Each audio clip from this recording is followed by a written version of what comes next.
Hey guys, guess who's not dead? That's right, I am finally back with another wire wrap jewelry tutorial for y'all. I really do apologize that it has been so long since the last upload. I had some big things going on in my life, some changes, and just got a little bit distracted and busy. And I wonder who might, think what those changes might have been. We'll just have to see about that. Anyway, I am finally back with one today for you, and in this video we're going to be going over how to make this pair of earrings. Very simple, very elegant. Let's jump right in by seeing what tools and materials you're going to need. So for tools, you're going to need your very standard set of round nose pliers, flush cutters, and chain nose pliers.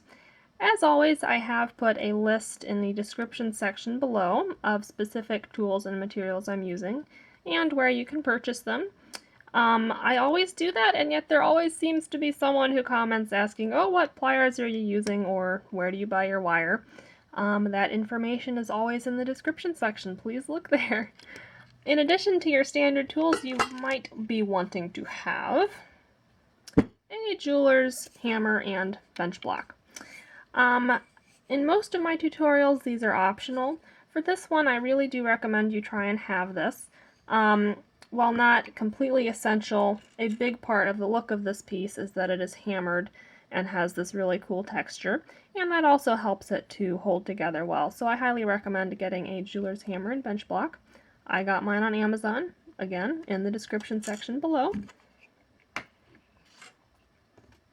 As far as wire, you're going to want to have 18 gauge dead soft round wire.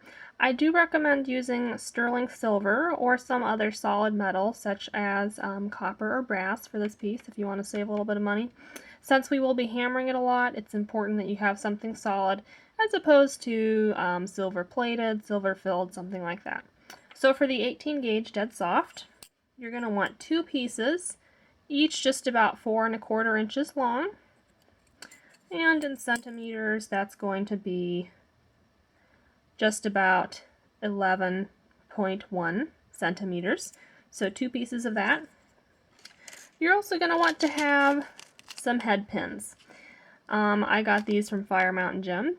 They're going to be 1 inch long, 24 gauge head pins, and you do want to make sure you get the actual head pins that have the flat head, as opposed to a ball pin or eye pin, something like that, just to make sure that the bead we're using will be able to dangle within the frame. You'll also want a pair of ear wires of your choice. I'm going to be using French hooks.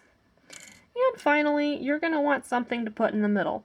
In this piece, I used 6mm round Swarovski pearls. This pair is white. The ones I'm making today, I'm going to use these gray 6mm Swarovski pearls. You can really use any 6mm round bead that you want. It needs to be drilled straight through both ends. And again, I'm using the Swarovski 6mm in gray. Very inventive name for these. And in the first one, I just used the plain old white. So first things first, we're going to take one of those pieces of the 18 gauge dead soft round wire in the 4.25 inches long and your round nose pliers.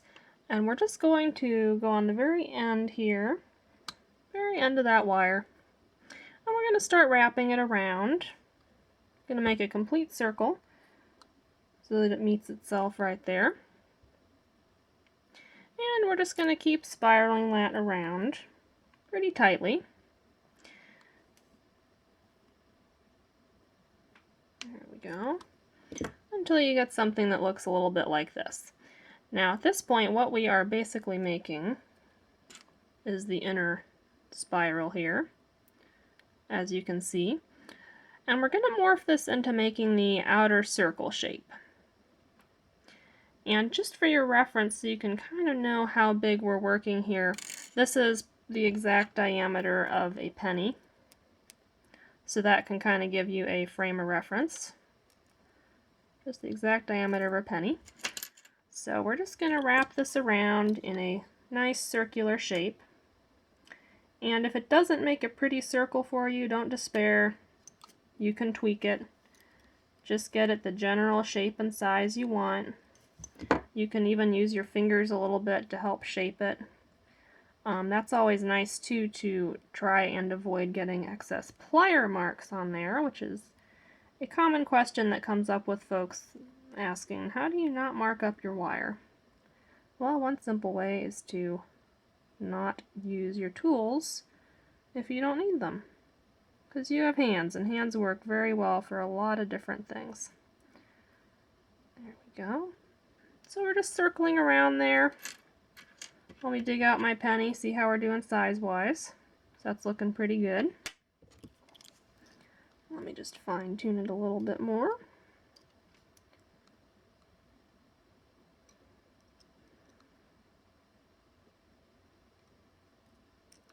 There we go. And really the only restriction with this is that you want to leave enough room for your 6mm pearl to dangle below it. So you have to keep that in mind. So once we've made this circle, we're going to spiral this end of the wire the opposite direction. So I'm just going to grab it with my round nose pliers here, and we're going to twist it this way.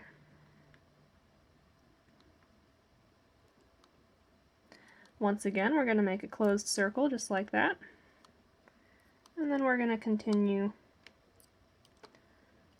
twisting it around just like this. Okay.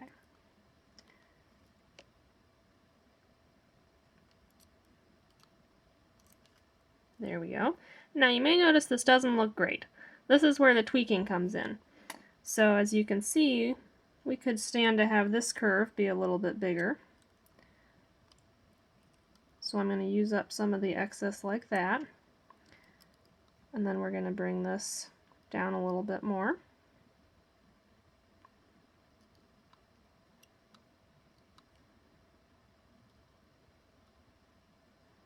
It's all about the tweaking, friends. Most things never look good when you first get it put together.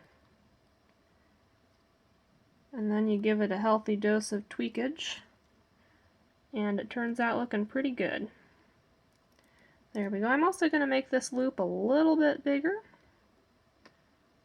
A little bit bigger just so it matches the other one. And for that I'm going to switch over to my chain nose pliers. Just lost a pearl on the floor there. That's okay. That's okay.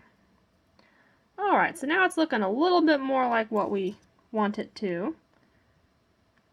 And don't get too crazy with the fine tuning at this point, because we're going to have to do a whole lot more of that after we hammer it anyway.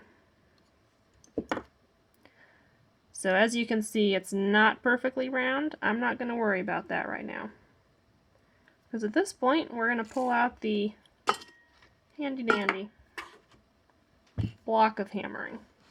Here we go.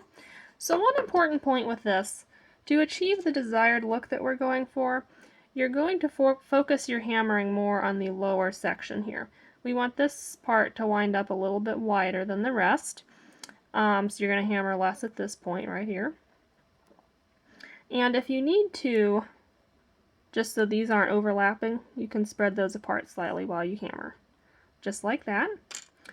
So I'm going to hammer this out really well, just with the flat side of the hammer. And I might mute the volume there so you don't get deafened while we're doing that.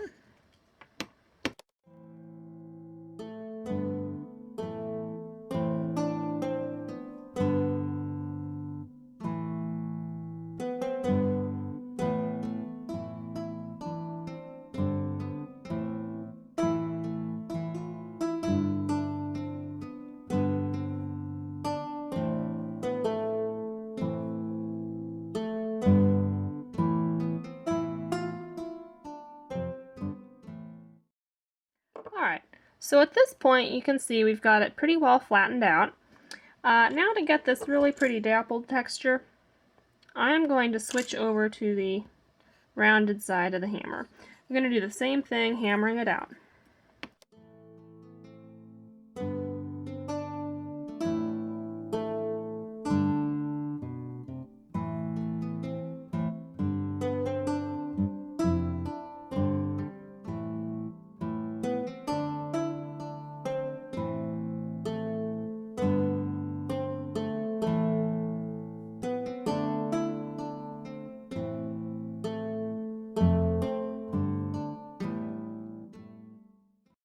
All right.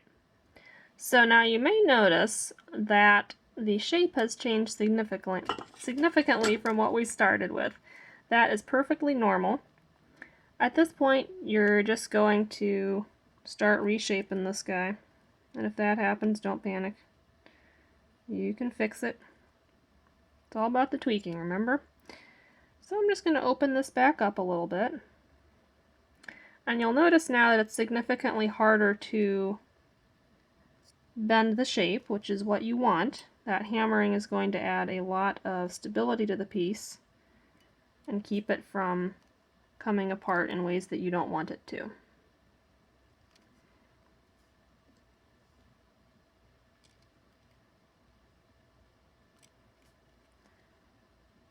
There we go. And since the hammering does expand the metal slightly, you might find that you wind up with more than you want to have. See how this loop is too big now? So I'm going to just trim a little bit of the excess off there. Maybe a little bit more. And then I'm going to re-close that up.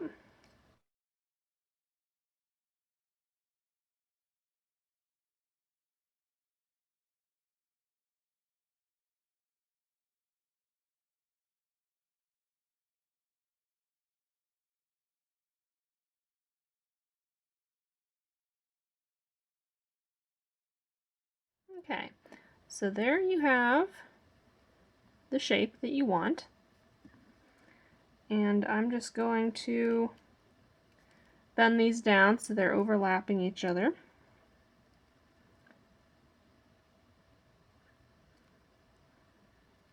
There we go.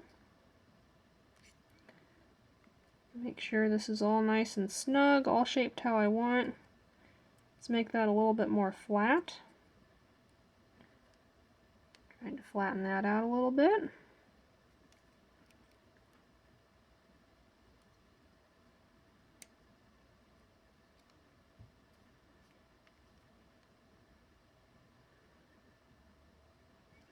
And I am still feeling like this upper loop is not quite centered like I want it to be.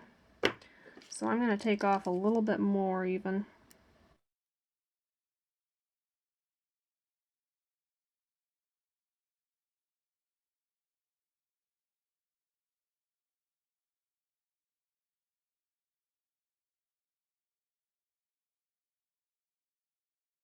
There we go. I'm liking that a whole lot better. Yeah, that's what we are missing right there.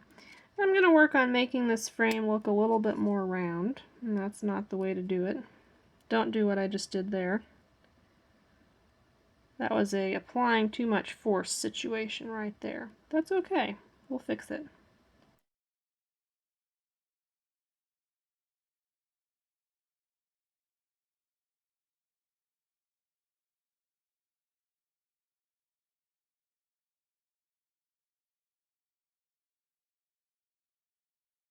Now, if you really wanted to take this to the next level, you could put a little bit of solder right here at the joint to make it more strong, more finished, keep it from pulling apart.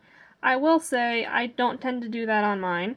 I've had this pair here for many years, and I have not yet had it get deformed at all or pulled apart, so I wouldn't really be concerned about that.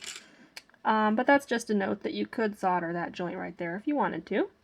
So really all we're going to do to finish this now is add on our pearl. So go ahead and pull out your head pin, thread it through your pearl. There we go, just like that. And we're going to take our chain nose pliers and make a bend right at the base of the pearl because we want this loop it's going to hang on to be very short so that the pearl can dangle inside the frame without bumping the bottom of the frame.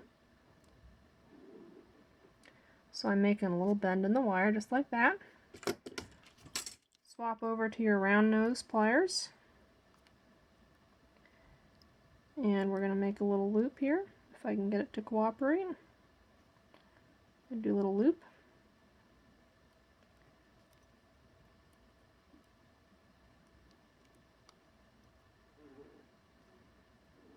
And loop it all the way around, just like that.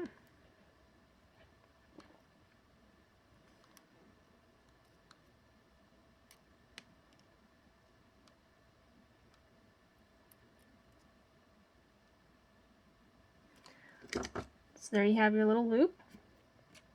You're just going to take the frame you just made and add this on, just like that. Go ahead and make sure it has enough room to dangle there like we want it to, which it does. And then at that point we can go ahead and wrap this up. Literally. You thought I meant figuratively, didn't you? We will be wrapping up the video shortly, but I actually meant to wrap this right around the base there. We're just closing up the dangle part here.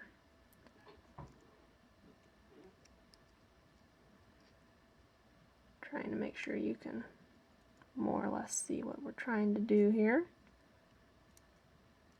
And I did have to purchase a new camera. My old one that I used to take video with bit the dust. So I apologize if I haven't figured out the settings of this one perfectly and portions of the video are blurry. Hopefully it won't be too much of a hindrance to you guys. So we have now wrapped that around. And once you run out of space to do more wraps, just pull out your flush cutters and go ahead and snip off the excess wire there. And then you can snug down that last little bit with your chain nose pliers.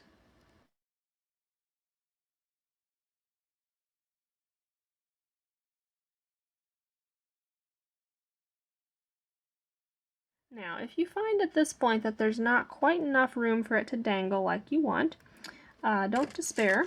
You can usually, again, tweak it. You could make the circle a little bit bigger. You could squeeze it right here to bring up the dangle a little bit, to give it more space that way. So there are a lot of different things you can try just to make sure it's dangling freely like you want it to. And there you go. And then to finish this off, all you're going to do is pull out your ear wires that you want to add on. And I do have a separate tutorial on making your own ear wires. If you want to view that, you can see it right here by clicking this box in the middle of your screen to see how to make your own ear wires of various types. I'm just going to open this up here, opening up the French hook. And this one you're going to add onto the top loop, just like that.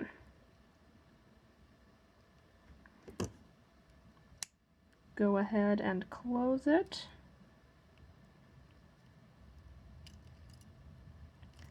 And there you go, you're done. You're half done. You still have to make the other earring. So for the other earring, I do the exact same thing. The only difference I do for matching pairs that I do mirror images of each other. I just feel like that looks better. So you can see here the swirl is going to the right, and here the swirl is going to the left. But other than that, you make it exactly the same way. And then you have yourself a nice, very versatile, fun and classic pair of earrings. Kind of a fun take on the hoop design. I do hope you enjoyed this tutorial.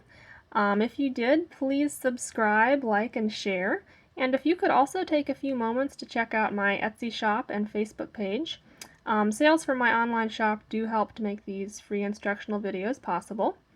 And as always, feel free to comment if you have ideas on future tutorials you might like to see. Thanks so much, and happy crafting!